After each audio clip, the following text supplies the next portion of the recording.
September 10ஆம் தேதி கல்யாணமா? சொல்லவே இல்ல. பொண்ணு இங்க இருக்கு, மாப்பிள்ளை எங்க இருக்காரு? அட பாவிங்களா, யாராவது ஒருத்தர் எட்டி பார்த்துல நான் இருக்கிற இடம் தெரிஞ்சிருமே. என்னது, கமருதீனுக்கும் பார்வதிக்கும் கல்யாணமா? எவ்வளோ சிக்கல்கள் வந்தாலும், என்ன பிரச்சனை வந்தாலும், என்னென்ன விஷயங்கள் நம்மள அஃபெக்ட் பண்ணாலும் ஜெயிக்கிற வரைக்கும் மோதி பாத்துறணும். தனுஷ் தான் 2031 சிஎம்மா?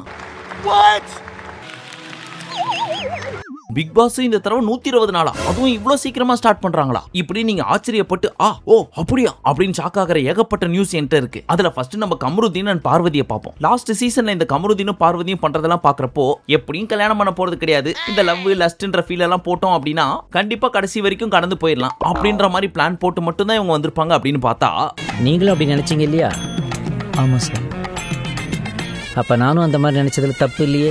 சமீபத்துல கலாட்டால ஒரு ஃபங்க்ஷன் பண்ணாங்க. அதுல பார்வதிக்கு ஒரு அவார்டு கொடுத்தாங்க. அந்த அவார்டு ஃபங்க்ஷன் அப்போ செப்டம்பர் 10ஆம் தேதி கல்யாணம்னு கன்ஃபார்மே பண்ணிட்டாங்க. அதுவும் ஜெய்ப்பூர் லீலா பேலஸ்ல கல்யாணமா. பொண்ணு இங்க இருக்கு, மாப்பிள்ளை எங்க இருக்காரு?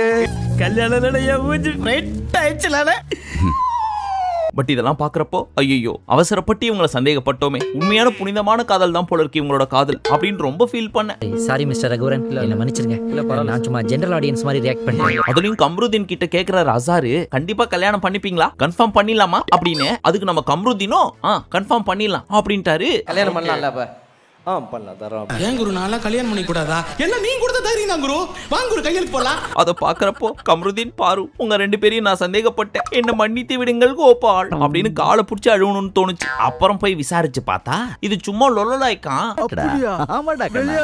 விளையாட்டு. நான் நிஜம் நினைச்சு பயந்து போயிட்டேன். இந்த கலாட்டாவே இவங்க ரெண்டு பேருக்கும் கல்யாணம்ன்ற மாதிரி ஒரு போஸ்டர் அடிச்சு இவங்க ரெண்டு பேரையும் கூப்பிட்டு இருக்காங்க. அந்த ஸ்டேஜ்ல வச்சு நீங்க ரெண்டு பேரும் கல்யாணம் பண்ணிப்பீங்களா அப்படின்னு கேட்டா ஐயோ அவார்டு கொடுக்கறேன்னு தானே வர சொன்னானுங்க. இப்ப கேமரா முன்னாடி அதுவும் ஸ்டேஜ்ல நிக்க வச்சு இந்த கேள்வியை கேக்குறானுங்களே. அதுவும் இப்ப நம்ம வளர்ந்து வர ஹீரோ நிறைய ஆப்பர்ச்சுனிட்டிஸ் எல்லாம் வந்துட்டு இருக்குது. இந்த ஒரு சிச்சுவேஷன்ல இந்த மாதிரி ஒரு கேள்வி கேட்டு மாட்டி விடுறானுங்களே, என்ன சொல்றது? சரி இப்போதைக்கு சொல்லி வைப்போம் அப்படின்னு தானே ஒத்துக்கிட்டு ஆகணும். என்ன கமரு மனசுக்குள்ள நினைச்சத பேரோட சொல்றாரு. பட் இந்த கம்ருவை பத்தி பேசுறப்பதான் இந்த பிக் பாஸ் ஞாபகத்துக்கு வந்துச்சு. நம்ம ஒரு சில மாசத்துக்கு முன்னாடி ஒரு வீடியோ போட்டிருப்போம். காமன் மேன் ஒரு ஷோ பண்ண போறாங்க. அதுல காமன் மேன்லாம் உள்ள போறாங்க. பட் அப்படி போனோம் அப்படின்னா தெலுங்குல அக்னி பரீட்சா அப்படின்னு சொல்லிட்டு போன சீசன்ல ஒன்னு பண்ணாங்க. அந்த ஸ்டைல்ல நம்ம தமிழ்ல இந்த தடவை பண்ண போறாங்க அப்படின்னு சொல்லியிருந்தோம் இல்லையா? அதுக்கான ரீசன்ட் ப்ரோமோ நீங்க ஆல்ரெடி பாத்திருப்பீங்க. அண்ட் அது ஆகஸ்ட் 16th ஸ்டார்ட் ஆகுது. மாண்டமாக ஆரம்பமாகிறது. Darling electronics mobile and furnitures வழங்கும் Bigg Boss the common man grand launch August 16 முதல். இதுக்கான ஹோஸ்ட் யாருன்னு பாத்தீங்களா? நம்ம மாயாதேவி. ஜட்ஜஸ் நம்ம ஆரி, ஓவியா அண்ட் ராஜு. டேய் செல்முருகா போண்டாமணி. பாஸ், எங்களை எப்படி பாஸ் அடையாளம் கண்டுபிடிச்சீங்க? ஏன்டா கண்டுபிடிக்கணும், அதான் பார்த்தாலே தெரியுது. காமன் மேன் யாருன்னு இந்த ஷோல பாருங்க. இது நியூ கேம், நியூ ஷோ. நீங்களா ஜட்ஜஸ்ங்க, நான் தான் ஹோஸ்ட். இதுக்குள்ள நாங்க பார்ட்டிசிபேட் பண்ணனும் அப்படின்னு சொல்லி எத்தனை பேர் அப்ளை பண்ணிருக்காங்க தெரியுமா? சுமார் 1.5 லட்சம் மக்கள்.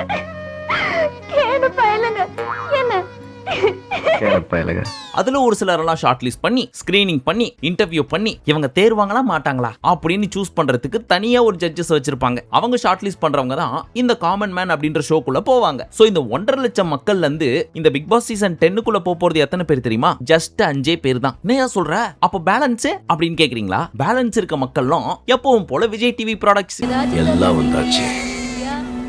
இது இன்னும் போகல. இது ஆகஸ்ட் 16th ஸ்டார்ட் ஆகி ஆகஸ்ட் 30 முடிஞ்சிரும். சோ டெய்லி இந்த ஷோ நடக்கும். அதுல சூஸ் ஆகிற 5 பேர் எப்படிப்பட்டவங்களா இருப்பாங்க அப்படின்றது உங்களுக்கும் தெரியும். மண்டையை பிடிச்சு பிச்சிக்கிறவங்க, நான்சென்ஸ் மாதிரி கேள்வி கேட்கறவங்க, அழகாய் இருக்கும் பெண்கள், அவங்களை கரெக்ட் பண்ண துடிக்கும் ஆண்கள், இந்த மாதிரியான பீஸ்களை தான் சூஸ் பண்ணி போடுவாங்க. அவங்களை சூஸ் பண்றதுக்கு தான் இந்த 3 ஜட்ஜஸ். இதெல்லாம் இந்த 15 நாள் முடிஞ்சதுக்கு அப்புறம் approximately September 6th Bigg Boss start ஆக போகுது அப்படின்னு அரசல் புரசலா இப்போதைக்கு ஒரு பேச்சு போயிட்டு இருக்கு.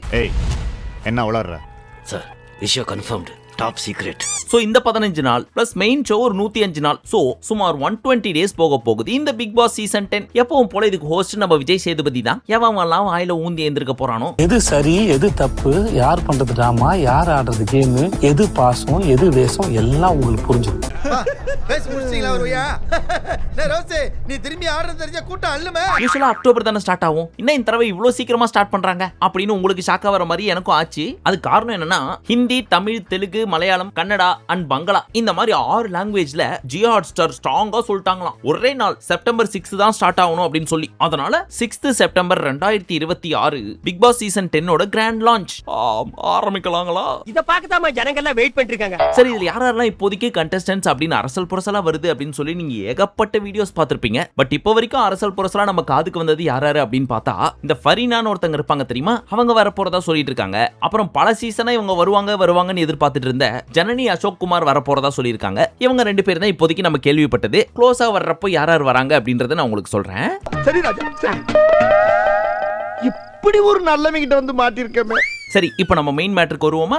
சமீபத்துல தனுஷோட ஆக்டிவிட்டிஸ்லாம் பாத்தீங்கன்னு வச்சுக்கோங்க. ரைட்டு, 2031க்கு அஸ்திவாரம் போட்டுட்டு இருக்காரு அப்படின்ற ஃபீல் நிறைய பேருக்கு வந்திருக்கும். ஏன்னா திடீர்னு ஒரு கொடியை லான்ச் பண்றாரு, அப்புறம் ஃபேன்ஸ் எல்லாம் கூப்பிட்டு ஒரு மீட் வைக்கிறாரு, கஷ்டப்படுற குடும்பத்துக்கு ஆட்டோ கொடுக்குறாரு, திடீர்னு அவர் படிச்ச ஸ்கூலுக்கே போய் அவங்க பிரின்சிபலை மீட் பண்ணி, மேம் இந்த ஸ்கூலுக்கு நான் 3 பிளாக் கட்டி தரேன் மேம் என்னோட சொந்த செலவுல அப்படின்னு இருக்காரு.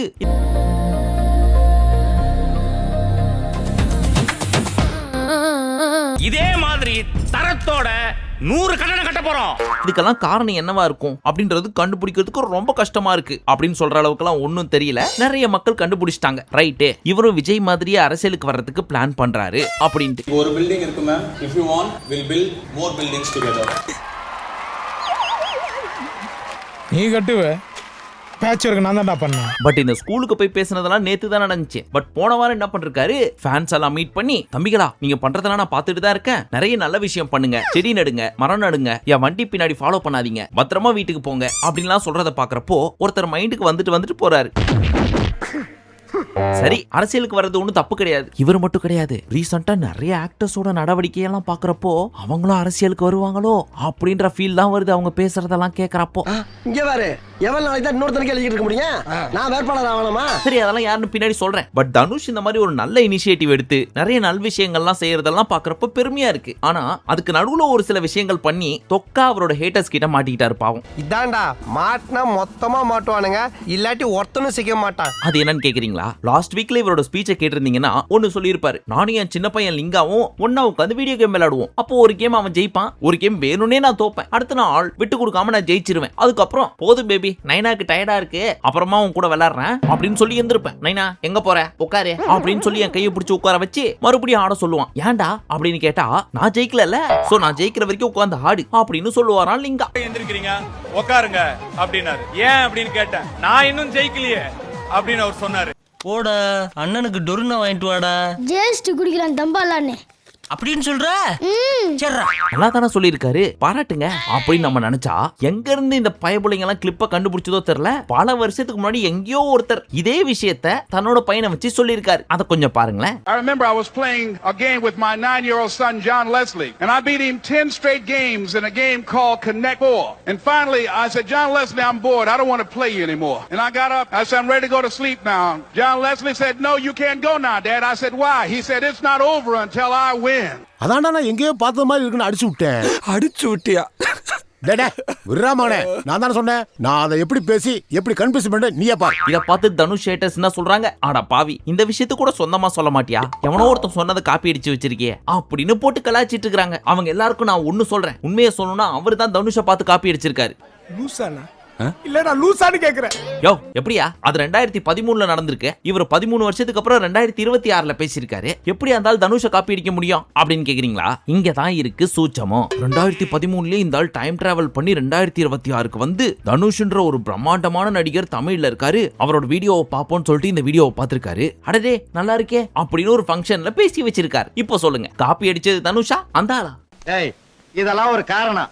யாராவது மொட்டை அடிச்சிட்டு வந்தா அவன் தலையில தபையெல்லாம் வாசிப்பீங்க, அதெல்லாம் எனக்கு வாசிக்க தெரியாது. சரி, ஸ்டார்டிங்ல இவர மாதிரி ஏகப்பட்ட நடிகர்கள் அப்படின்னு ஒரு இக்கு வச்சியே. யார் அந்த ஏகப்பட்ட நடிகர்கள் அப்படின்னு கேட்டீங்கன்னா எத்தனையோ பேரை சொல்லலாம். விஷாலு, மாதவன், அவ்வளவு ஏன் ரீசெண்டா நம்ம சூர்யா கூட அவரோட லேட்டஸ்ட் மூவி இருக்கு இல்லையா, விஸ்வநாத் அண்ட் சன்ஸ், அதோட ஆடியோ லான்ச்ல பல விஷயங்கள் பேசியிருந்தார். கண்ணுகளா செல்லங்களா, எனக்காக நீங்க நிறைய விஷயங்கள் பண்ணிட்டு இருக்கீங்க. ஒரு 5000 பேருக்கு மேல பிளட் டொனேஷன் கொடுத்திருக்கீங்க. ஒரு 40000 பேருக்கு மேல உங்களால பயன் அடைஞ்சிருக்காங்க. குட்டி குட்டி குழந்தைகளை கடைக்கெல்லாம் கூட்டிட்டு போய் அவங்களுக்கு துணிமணி வாங்கி கொடுத்திருக்கீங்க. இன்னும் பல விஷயங்கள் பண்ணிருக்கீங்க. அது எல்லாத்தையும் நான் பார்த்துட்டு இருக்கேன். இந்த அன்புக்கு ரொம்ப ரொம்ப நன்றி. உங்களை நினைக்கும் போது என் கண்ணு கசங்குதுடா. இந்த அண்ணன் மேல இருக்க பாசத்துல அப்பாவிகளை யாரையும் கொண்டு விடாதீங்கப்பா.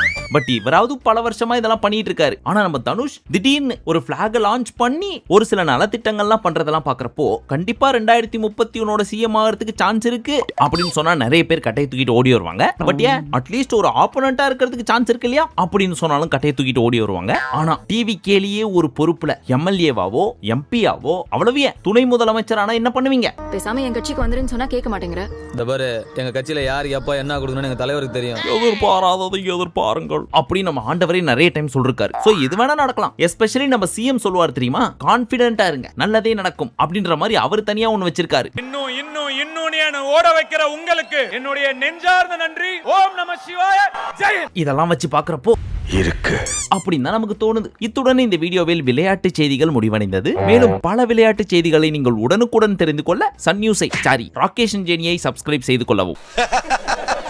நக்கல்யா அவனுக்கு. சரி, ஜோக்ஸ் அபார்ட், கொஞ்சம் சீரியஸாவே பேசுவோமா? தமிழ் சினிமால இருந்து ஒரு நடிகர் அரசியலுக்கு வராரு அப்படின்னா ஒரு குட்டி குட்டி சிம்டம்ஸ் தெரியும். ஃபேன்ஸை ஒன்னு சேர்த்து பேசுவாங்க, ஒரு சில வெல்ஃபேர் ஆக்டிவிட்டீஸ், எமோஷனல் ஸ்பீச்சஸ், அப்புறம் மக்களுக்கு ஏதாவது நல்லது பண்ணணும் அப்படின்ற மாதிரியான வாக்குறுதிகள். இதெல்லாம் பார்த்த உடனே ஃபர்ஸ்ட் ஞாபகத்துக்கு வர்றது எம்ஜிஆர். அதுக்கு அடுத்தபடி இப்ப விஜய். அதே பேட்டர்னை நம்ம தனுஷை ஃபாலோ பண்றாரோ அப்படின்றது மக்களோட கேள்வி. ஆமா, என்ன இது, நீங்களும் அதே மாதிரி அதே டெய்லர் அதே வாடகை. இப்ப நான் சொல்ல போறது கொஞ்சம் கவனிச்சு நீங்களே கேளுங்களேன். ரீசெண்டா, அதுவும் போன வாரம் அடுத்தது இந்த வாரம், ஒரு ஃபேன்ஸ் மீட், ஸ்கூல்ல ஸ்டூடெண்ட்ஸ் மீட், ஸ்டேஜ்ல ஒரு சில ஸ்பீச்சஸ். அந்த ஸ்பீச்சஸையும் பாத்தீங்கன்னா இதுக்கு முன்னாடி வந்த மாதிரி இல்லாம சொசைட்டிக்கு நீங்க நல்லது பண்ணுங்க ராஜா, உங்க உடம்ப பாத்துக்குங்க ராஜா இப்படின்னு வேற மாதிரி பேச ஆரம்பிக்கிறாரு. இதுக்கு முன்னாடி எல்லாம் நாங்க போயஸ் கார்டனால வீடு வாங்க கூடாதா, ஏன் என்னோட ப்ரீவியஸ் மூவிக்கெல்லாம் நேஷனல் அவார்ட் கிடைக்கல, அப்ப யாரும் கேள்வி கேட்கல அப்படின்ற மாதிரியான டாக்ஸ் மட்டும் தான் இருந்துச்சு. ஆனா இப்போ விஜயோட வெர்ஷன் 2 மாதிரி போயிட்டு இருக்கு. அமைதியா இந்த மாதிரி பசங்க இருக்கணும்டா, அப்படி ஒரு பேரை எனக்கு வாங்கி கொடுத்துட்டு பத்திரமா நல்லபடியா உங்க வீட்டுக்கு போங்க. ரொம்ப தேங்க்ஸ் தமிழ். அடா பாவி, பிள்ளையார் சொல்லிய கூட காப்பி அடிக்கிறானே. ஆனா ஒரே ஒரு டயலாக் மட்டும் மிஸ்ஸிங். எனக்கு பதவி முக்கியம் இல்ல, என்னோட ஃபேன்ஸ் ஆகிய நீங்கள், என்னோட மக்களாகிய நீங்கள் அப்படின்ற டயலாக் எங்கேயா வந்துச்சுன்னு வச்சுக்கோங்க, அப்ப கன்ஃபார்ம் பண்ணிக்கோங்க இவர் 2031ல கண்டெஸ்ட் பண்ண போறாரு அப்படின்னு. பட் எது எப்படியோ நாட்டு மக்கள் ஒரு மாற்றத்தை எப்பவுமே எதிர்பார்ப்பாங்க. ஆனா அது நல்ல மாற்றமா இல்ல ஏமாற்றமா அப்படின்றது அந்த மாற்றத்துக்கு அப்புறம் தான் தெரியும். கவிதை மாதிரி இருக்குதுல்ல. Good good good. சோ நம்ம தனுஷ் ஒருவேளை பாலிடிக்ஸ்க்கு பிளான் பண்ணி தான் இதெல்லாம் பண்றாரு அப்படின்னா all the very best Dhanush அவர்களே. பட் பாலிடிக்ஸ் உள்ள வர்றதுக்கான ஐடியாவே எனக்கு கிடையாது. இத்தனை நாள் சம்பாரிச்சிட்டேன், என்னோட ஃபேன்ஸுக்காகவும் என் மக்களுக்காகவும் ஏதாவது செய்யணும்னு நினைக்கிறேன், ஒரு பொது சேவை மாதிரி அப்படின்னு நினைச்சு பண்ணீங்க அப்படின்னா சத்தியமா சொல்றேன், இப்போ இருக்க ஹேட்டர்ஸ் 0 ஹேட்டர்ஸ் ஆகிறதுக்கு நாட்கள் வெகு தூரத்தில் இல்லை. சோ என்ன பண்றாருன்னு வெயிட் பண்ணி பார்ப்போம். நான் பாத்துக்கிறேன், விடுங்க சார். அப்ப போறதுன்னே முடிவு பண்ணிட்டீங்களா?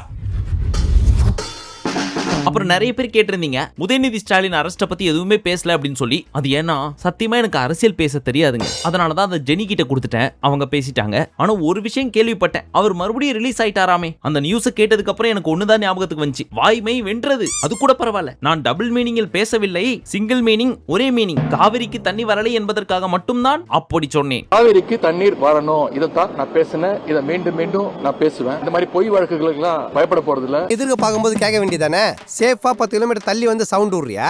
அண்ட் அதே மாதிரி நான் பேசிக்கிட்டே தான் இருப்பேன் அப்படின்னு சொல்றது கேட்கிறப்போ நமக்காக இவ்வளவு கஷ்டப்படுறாரு, காவிரிக்காக இவ்வளவு கஷ்டப்படுறாரு அப்படின்னு அவரை நினைச்சு பெருமையா இருக்கு. சோ வாழ்க நீங்கள், வளர்க உங்கள் பேச்சு. இப்போ ஒரு சிலருக்கு நான் பேசினது கன்ஃபியூஸ் ஆகலாம், மேபி திரும்ப திரும்ப கேட்டு பாருங்க, தெளிவா உங்களுக்கு புரியும். பார்த்த சீனையே திரும்ப திரும்ப எத்தனை தடவை பாக்குறதே? அஞ்சருக்குள்ள வண்டி விட்டு படம் 5 நாள் தான் ஓடிச்சு, அதனை 6 தடவை பார்க்கல. முடிச்சு பாரியா. சரி, அடுத்து பேக் டு பேக் பல படங்கள் ரிலீஸ் ஆகுது. பட் என்னால அதெல்லாம் ரிவ்யூ பண்ண முடியாது, ஏன்னா கொஞ்சம் வெளியூருக்கு போக வேண்டிய வேலை இருக்கு. முடிச்சிட்டு வந்து செவ்வாய் புதன்ல உங்களை சந்திக்கிறேன். அப்புறம் ஆகஸ்ட் 16 வேற பிக் பாஸ் ஸ்டார்ட் ஆகுது இல்லையா, அதுக்கும் ப்ரிப்பேர் ஆகணும் இல்லையா, அதனால ஒரு சில நோட்ஸ் எல்லாம் எடுத்துட்டு வரேன். அண்ட் உங்களுக்காக டெய்லி அந்த வீடியோஸ் எல்லாம் வந்து சேரும். பட் அதெல்லாம் பார்க்கணும்னு நினைச்சீங்கன்னா அதான் அதேதான் மறக்காம பண்றீங்க. மீண்டும் உங்களை அடுத்த வாரம் சந்திக்கும் வரை நன்றி, வணக்கம், நமஸ்தே, நமஸ்கார்.